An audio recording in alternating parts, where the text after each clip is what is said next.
Subscribe to Motoroids for the most in-depth and detailed car and bike reviews. Hit that bell icon and you will be notified before everyone else.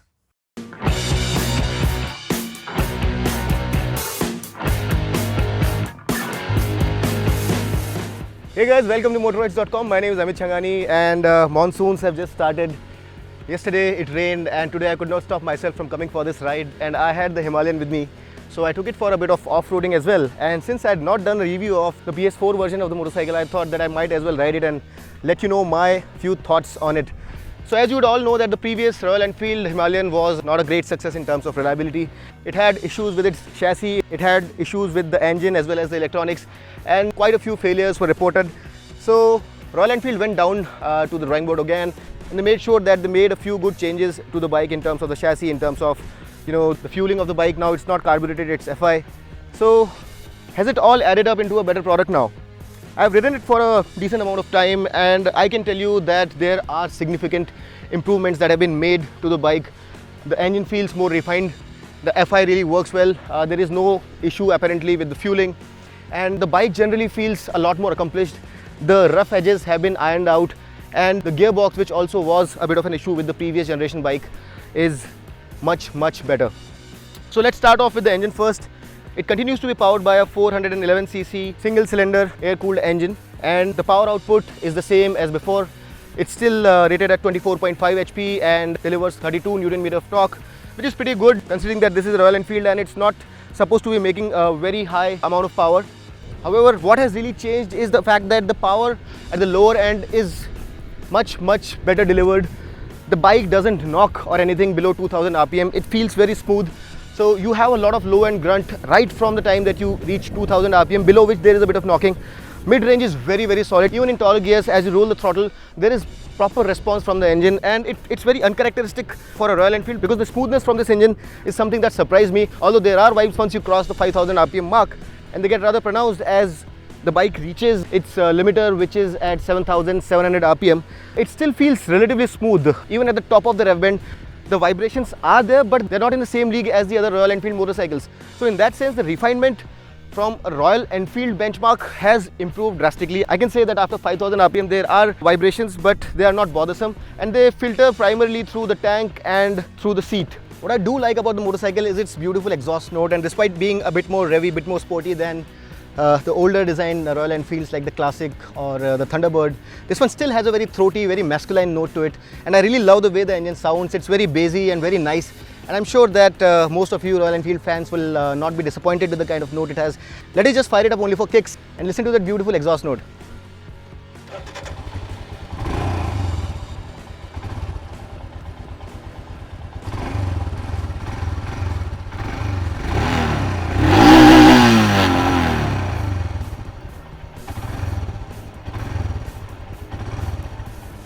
This is sub 3000. This is the mid revs.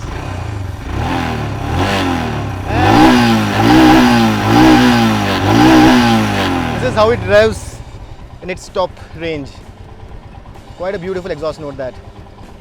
Now in terms of ride height, as most of you would know, that this is a very friendly bike to ride. At 800 mm, the seat height is not very high, so even shorter riders, even 5'3", 5'4", can ride it without much of a problem. I am 5'10", and I can very easily plant my heels into the ground without any problem whatsoever.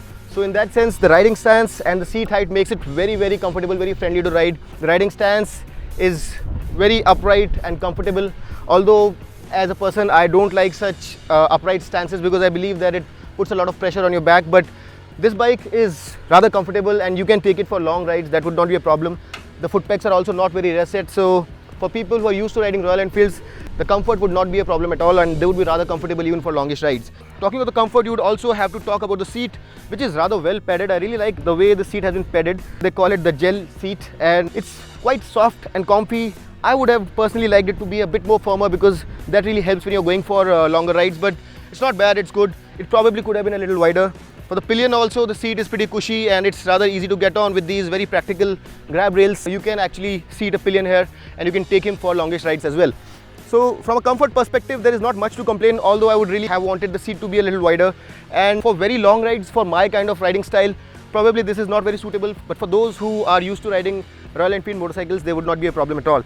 Now, this is an adventure-oriented motorcycle, so you'd see that the front wheel is 21 inches, the rear one is 17, and while the wheel size at the rear is smaller, the tire is a lot chunkier, and these are on and off-road tires which would find a grip on slippery surfaces of the road as well. So the motorcycle, despite all the problems that it had, has made its mark in terms of the off-road capability that it has, and that's unquestioned.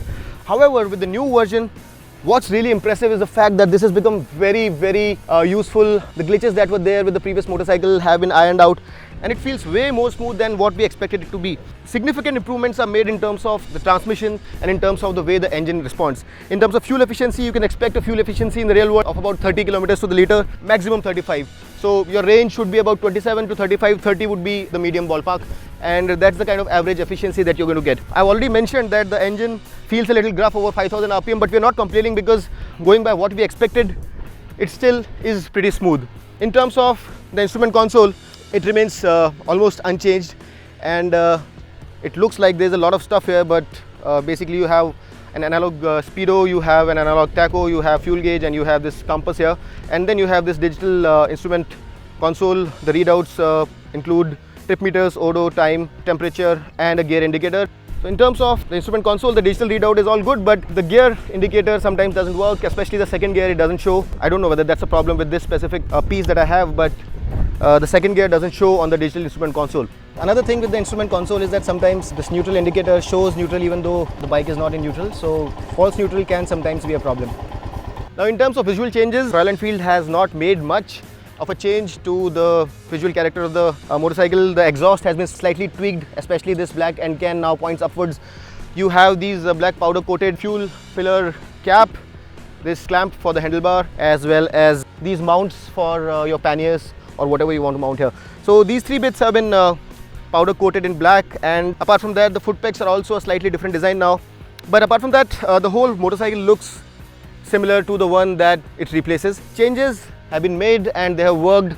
I really think that this is a more desirable motorcycle than before, and while I really cannot figure out whether this motorcycle is going to hold itself in the longer run, as I ride it, it seems like, it's better built and it gives me a lot more reassurance than the motorcycle that was available in the carbureted version. Talking about a few negatives, the things that I don't like about this motorcycle in its current avatar include the front 300mm brakes, which in all honesty don't feel like discs at all. They are wooden, and that really makes the motorcycle feel rather unsafe once you reach speeds above 130 kilometers per hour. I would think that I would not take it above 120 because it doesn't give you much of a reassurance when I squeeze the front right lever. And the brakes is something that Royal Enfield needs to work on. This motorcycle deserves better front brakes. Just because it's an off-road motorcycle doesn't mean that the front brakes don't need to be good. The rear brakes 240mm discs are still pretty good, and in my opinion, while braking, they offer a lot of braking stopping power, and obviously they help the motorcycle do its off-roading better, as you can slide and make the motorcycle turn quicker. In addition, the other thing that I don't like is the heat emanating from the engine. This being an air-cooled engine, I would have expected it to run a little cooler, but in city traffic, in bumper-to-bumper traffic conditions, it starts heating up, and I don't quite like that. Even on state highways, when you're revving it high for long durations, you can feel a distinct sense of heat radiating onto your right calves and shins, and that's not a very nice feeling. That's something that probably Royal Enfield can work on. Apart from that, the grip from the tires is reasonable. It's not the best out there, but it's pretty good knowing that these are on and off-road tires, so I'm not complaining there. It feels pretty comfortable. The suspension up front is very soft and cushy, so it takes into stride all the rough surfaces, undulations and everything. And while you're passing over a rut or a rough surface, you really feel that the front suspension works really well. However, the rear is slightly on the stiffer side, and that's somewhat not very comforting, because on the longer rides you do get to feel that while the front took a certain rough surface in its stride very well, you could feel a mild jolt coming onto your back while the rear tire passes over it. So in that sense, probably the rear suspension could have been a slightly better setup. In terms of fit and finish, as everybody knows, this motorcycle has its rugged charm about it. You cannot say that it's one of the best finished motorcycles. There are a lot of exposed parts. You can clearly see these weld marks. However, the chassis, which was supposed to be full of flex before, is still bare bones. It's completely exposed, and in terms of finesse, in terms of the sheer build quality of it, you cannot say that it's a very well built motorcycle, but I guess a lot of people like it for that. It radiates the fact that it's meant for a lot of rugged use for going off the road, and in that sense we won't complain about it. Now from a highway use perspective, When you talk specifically about how the engine behaves, as I mentioned before, the low and mid rev punch of the engine is particularly appreciable. From 2000 revs it starts building its power and revs all the way to 7700 rpm, which is rather high for Royal Enfield, although it's redlined only at about 5500 rpm, so 2000 above its redline where the limiter cuts in. So that's pretty impressive. The throttle response from 2000 revs onwards is something that we really like. The bike has a lot of shove, and in any gear, although the top gears are very tall and meant for highway cruising, in low gears there is a lot of mid-range punch, and you can feel the bike surge ahead in the mid revs, and it gives you a sense of power and performance which is quite impressive for a motorcycle this class. And in the mid gears it really gives you a sensation of a thrust forward as you roll your throttle, and that is something very impressive. And I quite like the way this bike moves forward. It feels like a decently powerful motorcycle, and you can use it on the highway with a lot of reassurance. To give you a perspective, at 5000 rpm in 5th gear, which is the top gear, it comes with a 5-speed gearbox. You'd be doing 100 kilometers per hour with about 2700 revs to spare in 5th gear. So you can easily cross 130, 140, although you won't feel very safe from a brakes perspective. The bike holds its line rather well, and even at 120, 130, it feels very stable. So you can actually do long distances on this motorcycle. Comes shod with these spoked wheels which make it very suitable for off-road use.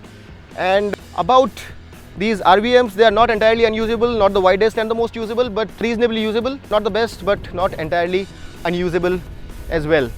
So with a fuel tank of 15 liters and an efficiency of about 30 kilometers to the liter, you would be able to go about 450 kilometers without a refill, which makes it a reasonably good tourer. And I believe that if you are a Royal Enfield fan and you had a lot of expectations from the Himalayan and you were rather disappointed, I think at this point in time it looks a lot more promising. And if you like this motorcycle, although I'm not vouching for the long-term reliability just yet, I think it now feels a lot better than before. So at 2 lakh rupees, there are options in the market, especially the Dominar, which almost shares its cubic capacity with this motorcycle at 400cc roughly. That one is more powerful and definitely better suited for the road in terms of acceleration, in terms of handling, in terms of stability, in terms of braking. Most of the areas. However, if you want something which is more of an adventurer, something which can go off the road very well, this motorcycle is something which is very desirable, especially for the Royal Enfield fans, because now in its new BS4 avatar, I think it's a motorcycle which is much improved. And although it's not the best, if you are an RE fan, I think that you can now give it a try. It's a much improved product. I hope this video was useful to you, and I tried my best to figure everything out with the motorcycle. If you have any questions, you can ask me those questions in the comment section. Do like the video if you liked it. Do hit that subscribe button. And until next time, this is Amit Changani signing off. Rev hard, rev free, and ride safe.